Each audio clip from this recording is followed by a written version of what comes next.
This is Eyewitness News with live breaking news. Crash, crash, crash. This is Alert 3. Crash, crash, crash. This is Alert 3.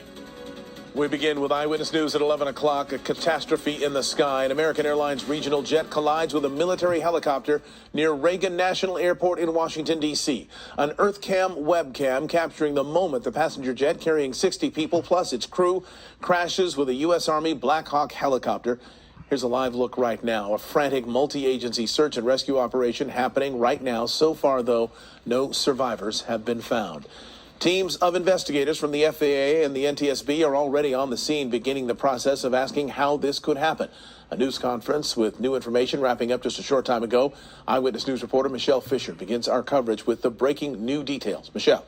Mark, officials at that news conference referring to this as a rescue operation and not confirming any number of lives lost. Also not saying how many, if any, survivors have been pulled from the Potomac River. This will be a long investigation that will close Reagan National Airport until at least 11 a.m. tomorrow morning and possibly longer as authorities try to figure out what exactly happened. The mid-air collision between an American Airlines regional jet and a U.S. Army Black Hawk helicopter captured on this EarthCam webcam atop the Kennedy Center. On tower tapes, an audible reaction from air traffic controllers and pilots who witnessed the collision before the aircrafts plunged into the frigid Potomac River. American 472, Washington, 1 star, 3 17. Oh, did you see that? American 3130, go around, turn left in 250, climb maintain 3000. The crash happening shortly before 9 Eastern as American Flight 5342 from Wichita, Kansas approached for landing at Washington Reagan National Airport. The regional jet carrying 60 passengers and 4 crew members. This man's wife was on board. The last text he got from her said the plane would be landing in 20 minutes. I'm just praying that somebody's pulling her out of the river right now as we speak. That's all I can pray for. I'm just praying to God. The Army helicopter out of Fort Belvoir, Virginia, had 3 people on board and was on a training mission, according to military sources. One witness describing to CNN the scene for drivers along the George Washington Parkway. I could see the underside of it. It was lit up a very bright yellow, and there was a stream of sparks underneath it. It looked like a Roman candle, if you've ever held one of those on the 4th of July, but it was much, much bigger than that. The collision immediately halting all takeoffs and landings at Reagan National. Air traffic controllers updating pilots. Delta 32, sorry. I don't know if you caught earlier what happened, but there was a collision on the approach in the 3-3. We're going to be shutting down operations for the indefinite future. If you want to go back to the gate, I suggest you guys coordinate with the company. Let me know what you want to do. All right, we'll let the company talk to them right now. Yeah, we witnessed the whole thing. You need the information from us.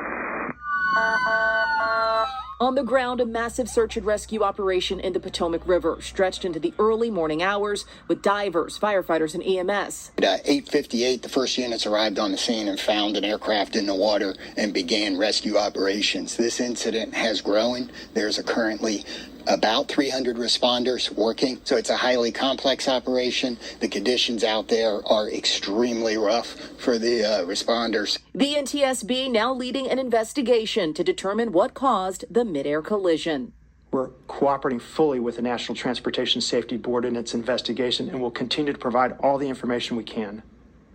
Our cooperation is without pause, and we want to learn everything we can about today's events. That work will take time. So a lot of unanswered questions tonight. Now, this is the first major commercial crash in the United States since 2009's Calgon Air crash near Buffalo, New York, that killed 50 people. The 15-plus years since had been the safest period for aviation in history. Tonight's collision expected to really shake up the airline industry and impact aviation safety laws. Mark? Michelle Fisher, thank you. Let's take another live look now at the rescue and recovery operation that's happening right now, recapping what we know. 60 passengers and 4 crew members were on board that crashed American Airlines flight.